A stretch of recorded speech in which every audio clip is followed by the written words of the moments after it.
Salut les camarades, qu'est-ce qui vous inspire ces premiers sons?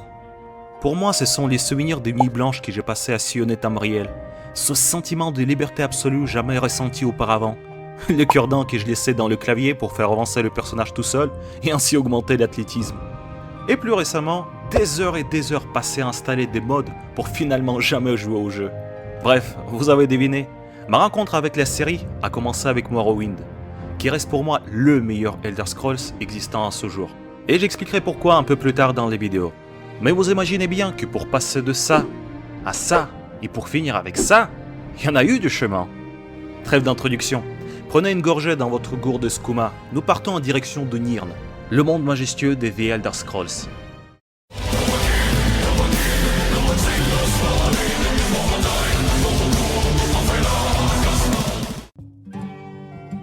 Bon, il faut savoir que le passé de Bethesda n'est pas très glorieux. Mais il faut bien commencer quelque part. Dans les années 90, la société Bethesda était connue seulement d'un cercle très restreint de personnes grâce à quelques simulateurs sportifs et des adaptations de licences de qualité très moyenne que vous pouvez voir sur vos écrans. Attention maximale parce que les ennemis vont tous 2 fois plus vite que toi. Putain, non, j'ai qu'un seul piège. Non! Cours petit! Cours pour ta vie! Cours pour ton cul! Ah! Oh putain, cet écran, sérieux quoi. The Elder Scrolls, premier du nom, a été pensé également comme un sort de simulateur sportif des combats de gladiateurs, dans lequel le joueur devait rassembler une équipe et voyager de ville en ville pour combattre les meilleurs gladiateurs du pays, d'où le nom Arena. Cependant, le jeu Ultima, sorti 2 années auparavant, a complètement bouleversé les standards des RPG à la première personne. Les gars de Bethesda ne se sont pas dégonflés. En empruntant certaines bonnes idées, ils ont affiné le gameplay et ont ajouté des quêtes secondaires à leur simulateur. Durant le développement, le concept du jeu sportif a été abandonné au profit d'un RPG. En 1994, le jeu est sorti juste après les fêtes de Noël, ce qui lui a valu des ventes assez faibles. Mais même les notes mitigées de la part des critiques n'ont pas empêché Arena de devenir le jeu culte parmi les joueurs RPG de cette époque. Bien que très ressemblant à son prédécesseur Ultima Underworld, Arena a pas mal innové le genre. Tout d'abord grâce à son open world absolument gigantesque, même pour notre époque. Des dizaines de milliers de kilomètres carrés de terrain du jeu, rempli des centaines de villes et des milliers de PNJ. Des quêtes secondaires, des trésors cachés, des sous-sols à explorer, c'était juste hallucinant pour l'époque. Les voyages d'une ville à une autre pouvaient prendre jusqu'à 2 heures de temps IRL. Pour ne pas se perdre dans tout ce joyeux bordel, les devs ont doté le jeu d'un fast travel. Concernant le scénario, le pitch du jeu est assez simple. Le trône de l'Empire Tamriel a été usurpé par le mage Jaggard Tard, et c'est à vous, l'élu sans nom, à qui est confiée la mission sacrée de tuer l'usurpateur. Le chemin de notre héros commence dans une cellule de prison, ce qui est devenu les gimmicks de tous les opus qui ont suivi. Après s'en être sorti, le joueur sillonnera de nombreux recoins de Tamriel à la recherche de 8 pièces d'un puissant artefact qui permet de vaincre Jaggard Tard. Petit aparté, pour mieux resituer l'ordre dans lequel se passent les 6 opus, je vais afficher sur votre écran la grille chronologique. La plupart d'entre vous savent que Skyrim décrit les derniers événements qui se sont passés dans le monde des The Elder Scrolls. Ça sera notre point de référence. Arena se passe donc 250 ans avant les événements Skyrim. Le début du jeu propose aux joueurs de choisir parmi les 8 races, avec leurs forces et leurs faiblesses. Ces races deviendront canoniques dans la suite de la série. Après avoir distribué les attributs, le joueur doit choisir également sa classe. De plus banal guerrier ou mage jusqu'à l'exotique moine ou barde. Je suis un pyro-barbare! Ha ha! Dans ce premier opus, Bethesda a adapté le système de leveling dit classique. Tuer des monstres et accomplir des quêtes remporte de l'expérience. Point. À part l'extermination des monstres, le joueur a également la possibilité de voyager à travers le monde, réaliser des quêtes secondaires, discuter avec les PNJ, faire du vol à la tire et bien d'autres choses qui étaient très innovantes pour l'époque. On aurait tendance de dire chouette. Jeu immense, blindé de quêtes et des divertissements en tout genre. Mais qu'est-ce qui pourrait aller mal, me direz-vous? Eh bah quasiment tout. Le jeu était bourré de bugs, au point qu'il était quasiment impossible de terminer la quête principale. La difficulté était monstrueuse, même pour l'époque. Ce jeu, c'était un sort de rite de passage pour les passionnés des jeux RPG, auquel une bonne partie a lamentablement échoué. Les développeurs eux-mêmes ont avoué d'avoir réussi de sortir du donjon de départ seulement à la 10e tentative. Pour résumer, le jeu n'a jamais été un best-seller. Mais Arena a réussi d'attirer l'attention de certains joueurs et mérité son titre de jeu culte. Voilà comment a commencé l'ascension de la majestueuse série The Elder Scrolls.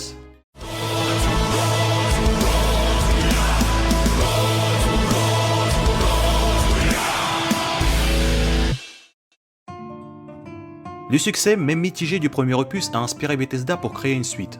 dans lequel ils ont corrigé les bugs et ont réalisé des idées qui n'ont pas pu être développées dans le précédent opus. Cependant, le développement a donné du fil à retordre aux programmeurs tout autant qu'aux dessinateurs. Le développement a été mené dans une telle précipitation qu'au bout de quelques mois, il a fallu tout reprendre de zéro. Seulement 10 développeurs sont restés jusqu'au bout du release du jeu. Mais les sacrifices en valent la peine. En 1996, Daggerfall voit enfin le jour. Ce deuxième opus ne changeait pas le concept ou les mécaniques du jeu de base, mais les développait. Il y a eu toutefois un bon lot d'innovations. Avec la sortie de Daggerfall, le monde de The Elder Scrolls, ou TES, a gagné en profondeur et s'est doté d'un lore que Bethesda a énormément développé dans les suites. Je fais une petite parenthèse pour expliquer les significations de terme lore. Lore, c'est le background de l'univers du jeu, l'histoire de sa création, les peuples qui l'habitent, sa situation géopolitique ou les religions qui la composent. Les jeux comme Dragon Age ou Witcher, pour en citer que, possèdent des lores absolument hallucinants une fois qu'on se donne la peine de creuser. Bref, comme je disais précédemment, TES a gagné en profondeur. L'histoire du héros qui sauve le monde d'un vilain mage s'est transformée en un scénario de lutte pour le trône. Bon, vu que je ne pense pas qu'il y aura des courageux qui voudront passer 2 heures à lire des tutos de Bethesda et copuler avec l'émulateur DOSBox pour pouvoir y jouer, je vous résume le scénario. L'histoire se déroule 6 ans après les événements d'Arena. Daggerfall est le nom d'une ville de la province de High Rock. Le héros est mandaté par l'empereur Uriel VII lui-même pour enquêter sur la mort de Lysandus, le roi de Daggerfall qui hante la population. Progressivement, le joueur se retrouve mêlé à une lutte pour la possession d'un artefact de mer qui permet d'activer un antique golem. Selon la personne à qui le héros va confier l'artefact, va décider du destin du Tamriel.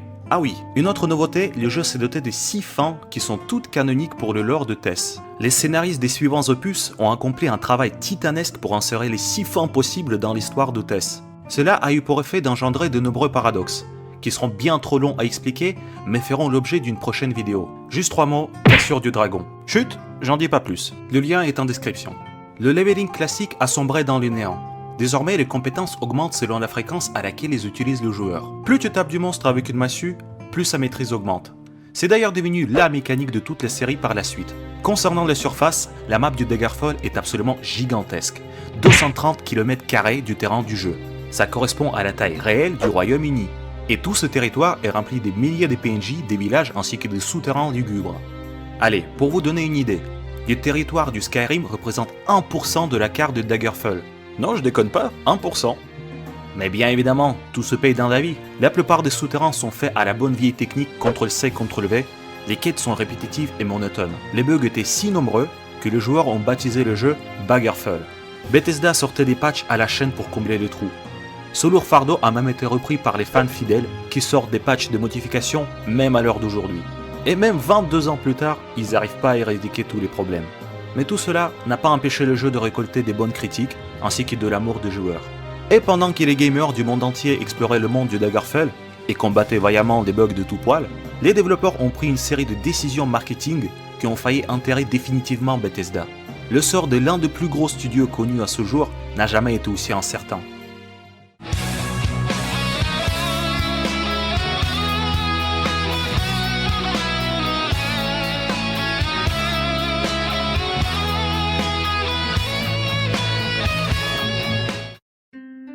Les 6 années qui ont suivi la sortie de Daggerfall ont été très difficiles, que ce soit pour la Bethesda ou les jeux RPG d'une manière générale. Une multitude de séries de jeux n'ont pas su s'adapter et ont disparu dans le néant. Même le mastodonte et le précurseur du genre Ultima n'a pas tenu le coup. A noter qu'en 1997 et 1998, Bethesda ont sorti 2 hors-séries, Battlespear et Redguard. Ce n'étaient pas véritablement des mauvais jeux, mais ils contenaient des idées assez discutables et sont passés à côté de la majorité des joueurs. Mais ça fera l'objet d'une prochaine vidéo sur les hors-séries de Elder Scrolls. En parallèle, Bethesda menait le développement du 3e opus. À cause de 2 mauvaises expériences qu'ils ont eues avec les hors-séries, les développeurs ont revu pas mal de concepts dans le jeu. Les affaires de Bethesda allaient assez mal, et après un consentement, il était décidé de tout miser sur le dernier jeu, Morrowind. La suite, vous la connaissez. Meilleur jeu RPG de l'année et succès planétaire. Cette fois-ci, les événements se passent uniquement dans les provinces de Morrowind. Selon les traditions de la saga, vous commencez l'aventure dans la peau d'un prisonnier sans nom, qui aura la charge de vaincre le dieu maléfique. Après avoir généré le personnage, le joueur est libre de partir absolument n'importe où. Les monstres montent de niveau en même temps que vous pouvez donc explorer sans trop de risques. Et croyez-moi, il y avait des choses à faire dans ce monde. Le nombre de possibilités était tellement grand qu'une bonne partie des joueurs oublie l'existence de la quête principale. En réduisant considérablement la carte de Morrowind par rapport à Daggerfall, les développeurs se sont concentrés sur l'environnement qui a été créé à la main. Travail titanesque accompli en très peu de temps. Mention très spéciale à Jeremy Soule qui a composé l'ensemble de la bande son du jeu. Le thème principal, Nerevar Rising, est devenu la carte de visite de la série, repris et réarrangé dans tous les opus qui ont suivi. Additionnez les gameplays aux petits oignons, les graphismes à la pointe de technologie, les quêtes écrites par des professionnels et un environnement créé à la main, puis saupoudrez tout ça avec une OST immersive et mettez tout ça dans un vrai open world. Vous obtenez le jeu parfait. Les fans étaient insociables. Même après la sortie des 2 DLC Tribunal et Blood Moon, les joueurs réclamaient encore. À quoi Bethesda ont répondu avec The Elder Scrolls Construction Set, le rédacteur permettant de créer sa propre aventure. La décision était tellement géniale que même 16 ans plus tard, les fans continuent à sortir des mods pour le jeu. À l'époque de sa sortie, j'ai dû passer pas moins de 400 heures dans ce monde avant de finir la quête principale. Quelque chose me poussait de revenir à chaque fois dans ce monde majestueux, encore et encore. Et je n'étais pas le seul dans ce cas-là. Une bonne partie des fans Elder Scrolls considèrent encore Morrowind comme le meilleur opus de la saga, et il y a une raison pour cela. Quand convenu, revenons-en à ce que je disais au tout début de la vidéo. Si on pose des questions à une personne saine d'esprit, quel est le meilleur des Elder Scrolls? Une bonne partie va répondre Skyrim évidemment. Il est plus récent, il est réalisé avec un plus gros budget, avec des meilleurs graphismes. Mais ce n'est pas aussi simple que ça. Et je vais essayer de vous expliquer pourquoi. Ça fait des années et des années que l'industrie des jeux vidéo se casualise. Les jeux sont de plus en plus faciles, de plus en plus courts, nous sommes de plus en plus guidés. On n'a plus qu'à courir vers la croix sur la carte. Eh ben non, trop difficile. Mettons-leur en plus une boussole intégrée pour qu'ils aient même pas à ouvrir cette carte. Même les dialogues sont simplifiés à outrance pour en faire une malheureuse croix directionnelle avec 4 variantes des réponses. Et vous savez c'est quoi le revers de la médaille? Eh ben on s'intéresse plus au jeu. On n'a plus envie d'étudier ce monde.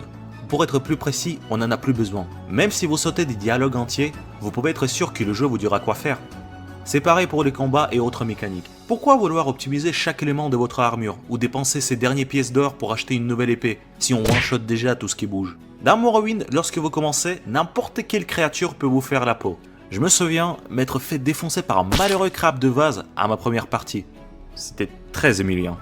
Ce jeu vous fait réfléchir sur vos choix et punit sévèrement si vous ne le faites pas. Lorsque vous débutez dans ce monde, vous êtes personne. Et ça changera seulement vers la fin du jeu et pas avant. Bordel, dans Skyrim, vous butez votre premier dragon au bout de la première heure du jeu. Les gars, vous butez un dragon. Where are my dragons? Dans Morrowind, les quêtes vous les recevez sous forme de notes dans le journal. Pas de croix sur la carte, pas de boussole. Pour vous rendre à l'endroit de destination, eh ben il va falloir suivre les indications données par les commanditaires. Et si vous ne le trouvez pas, il faut demander les directions aux autres personnages. Et prier de ne pas croiser un bandit ou un monstre. Là vous faites du roleplay. Et croyez-moi, quand vous trouvez vous-même la solution, vous êtes heureux comme un gosse. Ah oui, et pour avoir ces fameuses missions, il va falloir interroger les personnages, lire ce qu'ils racontent, car c'est eux qui vont vous donner des éléments pour avancer les conversations, et non pas l'inverse. Personne ne vous prend par la main, on vous balance dans ce monde et c'est à vous de le découvrir et tenter d'y survivre. C'est ça la beauté du Morrowind.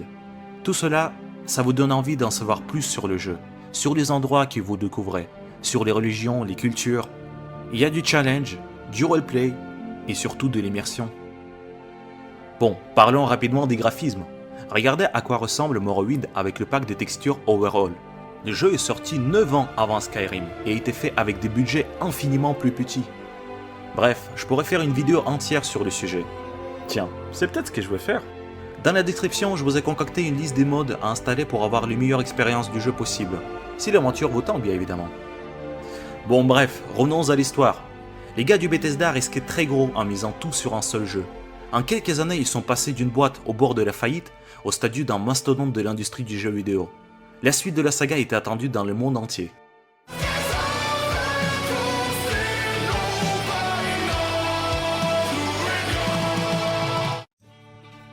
Durant 3 longues années, Bethesda a gardé le silence et répondait aux journalistes simplement que le travail est toujours en cours. En 2005, à la grande surprise de tout le monde, les développeurs ont présenté 1 heure entière de gameplay de leur nouveau bébé. Les graphismes étaient époustouflants pour l'époque. En 2006, le jeu final, intitulé Oblivion, est enfin sorti et comme son prédécesseur, instantanément devenu un best-seller. Les aventures se déroulent dans la province centrale de Tamriel, Cyrodiil. Contrairement à Morrowind, Cyrodiil possède un look beaucoup moins fantasy et ressemble plus à une cité médiévale. Comme à son habitude, l'aventure commence dans une cellule de prison qui, par le plus grand des hasards, était accessoirement un passage secret utilisé par l'empereur. En vous joignant à lui et sa joyeuse compagnie, le joueur est confronté aux étranges personnages en cape rouge, bien décidés de faire la peau à l'empereur. Avant de mourir, l'empereur donne à l'élu l'amulette et demande de retrouver son héritier. Grande innovation de cet opus, c'est le générateur de personnages, bien plus détaillé que celui de Morrowind. Une fois sorti des sous-sols, le joueur se retrouve enfin dans le monde ouvert, rempli des aventures.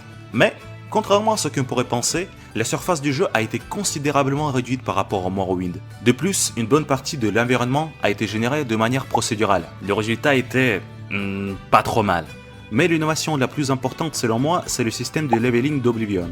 En effet, l'environnement s'adapte au niveau du joueur, mais ça ne concerne pas seulement le niveau de monstres, mais également leur type ainsi que leur loot. Ça évite au niveau 90 d'avoir ce genre de rencontres.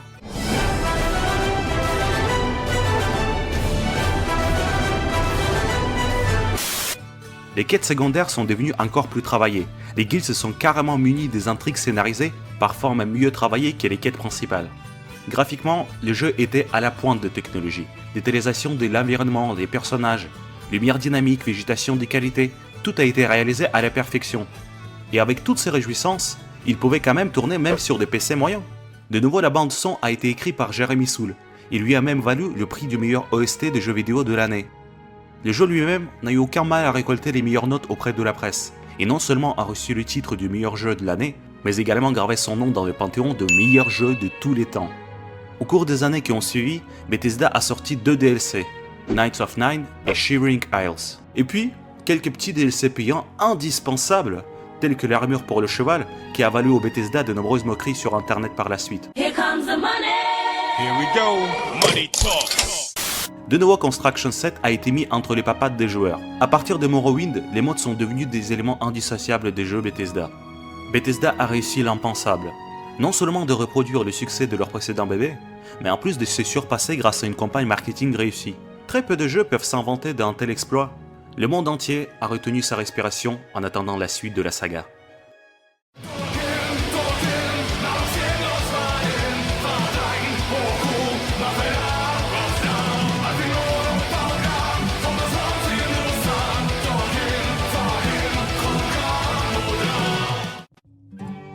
Directement après la sortie d'Oblivion, Bethesda ont breveté la marque déposée Skyrim. Mais jusqu'en 2009, le jeu était enveloppé des mystères. Les mystères sont le mise.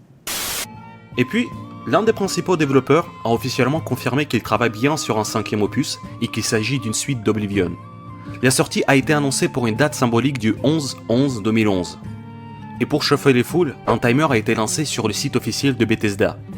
Le succès des 2 précédents opus et une gigantesque campagne marketing ont porté leurs fruits. Succès instantané, des ruptures de stock dans les magasins, l'un des jeux les plus vendus de toute l'histoire. Bref, comment parler du jeu auquel tout le monde a déjà joué? Au même titre que Dota, Clash Royale ou plus récemment Fortnite, les présentations ne semblent pas nécessaires. Skyrim a été porté sur les anciennes consoles, sur les nouvelles, sur les consoles portatives et même en réalité virtuelle. Il ne manque plus qu'une version Android sur nos smartphones. Ah bah non, merci Bethesda. Oui, je sais, je suis mauvaise langue, c'est pas un Skyrim à proprement parler. Pour résumer, disons juste que les événements de Skyrim se déroulent 200 ans après Oblivion. Dans les bonnes traditions de la saga, on commence notre aventure dans la peau d'un prisonnier inconnu qui s'avère être un légendaire Dovahkiin, chasseur des dragons. Si dans les précédents opus, les terres de Tamriel ont été terrorisées par les Daedra, dans le 5e opus, Skyrim se retrouve dans l'épicentre d'une guerre civile entre les autochtones, les nordiques, et les envahisseurs, l'Empire, dont l'issue dépend entièrement du choix du joueur. Le gameplay du jeu n'a pas beaucoup changé. Par contre, il faut avouer que les quêtes secondaires ont été pas mal simplifiées par rapport aux précédents opus. Pour rappel, dans Morrowind, il n'y avait pas de marqueur, seulement des indications orales. Pour pouvoir avancer dans les quêtes, il fallait récolter des informations, donner des pots de vin aux personnages. Certaines quêtes étaient accessibles seulement à partir d'un certain rang ou niveau du personnage, sans que ce soit indiqué. Ça reste subjectif, mais selon moi, les quêtes ont perdu en profondeur. Sinon, les fameux bugs ont reponté leur nez de nouveau. Mais cette fois-ci, ils avaient tendance de faire rire plutôt qu'énerver.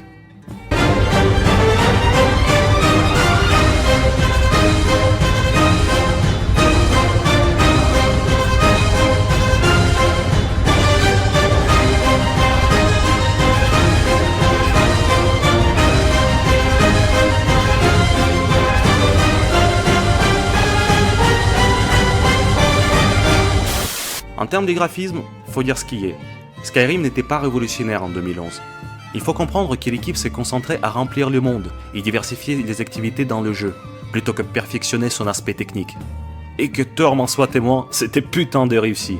Et pour la 3e fois consécutive, la bande son a été écrite par le maître Jeremy Soule. Ça serait bête de nier que la majorité des fans de Elder Scrolls ont découvert la saga grâce à Skyrim. 7 ans ont passé depuis sa sortie, vous vous rendez compte? Et le jeu n'a rien perdu de son attractivité d'autre temps. Des milliers de mods publiés sur Nexus me forcent d'y jouer encore et encore. Sans parler de la sortie de l'édition spéciale en 2016 qui a remis les graphismes au goût du jour. Que demande le peuple? Bon, malgré tout l'amour que je porte pour Morrowind, Skyrim a tout autant marqué, si ce n'est pas plus. Je déplore simplement sa casualisation, qui a toutefois le mérite d'avoir popularisé le genre. Bon, nous sommes presque au bout de notre voyage. Suivez-moi les camarades, j'ai un dernier Elder Scrolls à vous montrer.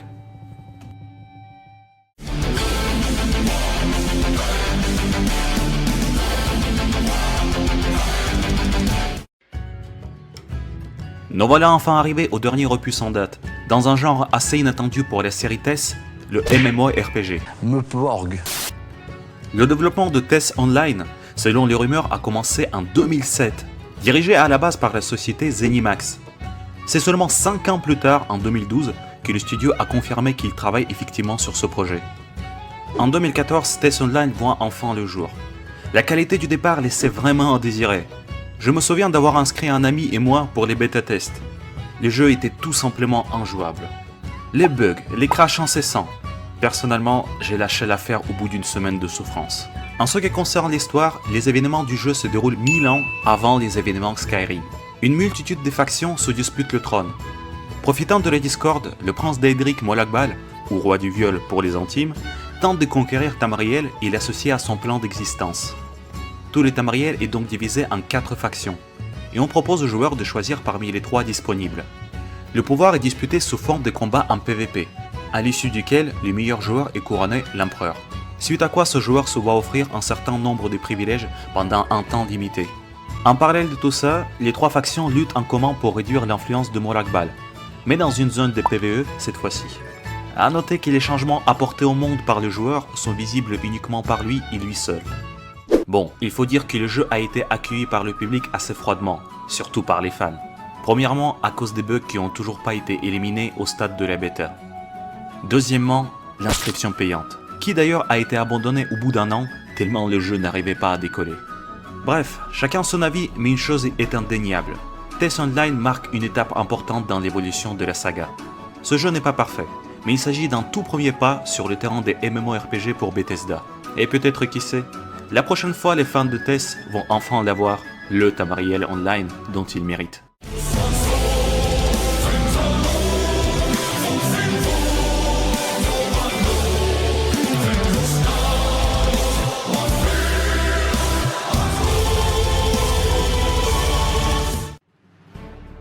Suite au trailer diffusé lors de la E3, l'internet s'est enflammé pour en savoir davantage sur le 6e opus de la saga.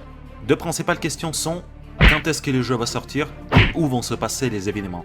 Comme à son habitude, Bethesda a été très avare au niveau des informations. Vraiment très avare.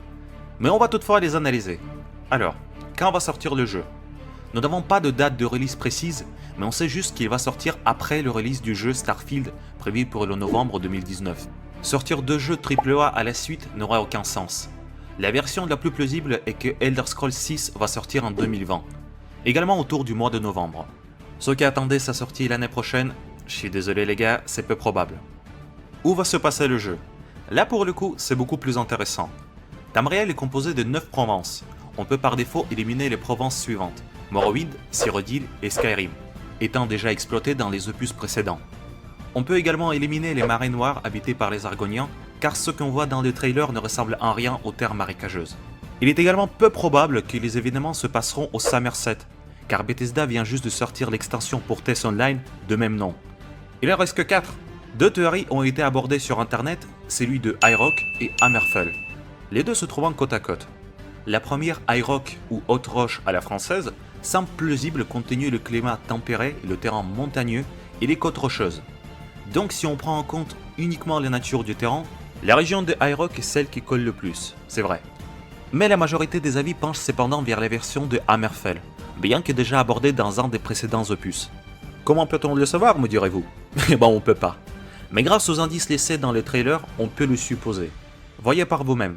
Voici la cote montrée dans le trailer, on peut clairement distinguer ces 3 pointes. Retenez leur position, c'est important. Voici la carte de Tamriel. J'attire votre attention sur cette zone. Ça vous rappelle rien? Il y a bien d'autres raisons qui pourraient confirmer cette théorie liée au lore du TES, mais je trouve qu'ils sont un peu trop tirés par les cheveux, on ne va donc pas les aborder dans cette vidéo. Que dire pour conclure cette vidéo? Il est indéniable que la saga Elder Scrolls a eu un impact énorme sur l'industrie des jeux vidéo. Chaque opus devient automatiquement une référence en matière de jeux RPG. Selon moi, Morrowind a révolutionné le genre, et Skyrim l'a popularisé. Du coup, si vous avez aimé Skyrim, je vous conseille fortement de vous plonger dans Morrowind. C'est une expérience différente, mais d'autant plus excitante. Si vous avez envie d'en savoir davantage sur l'histoire de ce monde majestueux, son lore, je peux vous conseiller la chaîne francophone de Mr. Elder Scrolls, qui fait un travail remarquable. Bref, The Elder Scrolls a parcouru un chemin long et épineux avant d'en arriver là.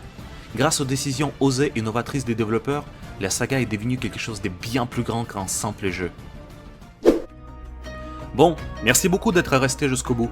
Si ce format de vidéo vous plaît et vous souhaitez me donner un petit coup de pouce, n'hésitez pas à vous abonner, liker la vidéo et pour les plus braves, de la partager.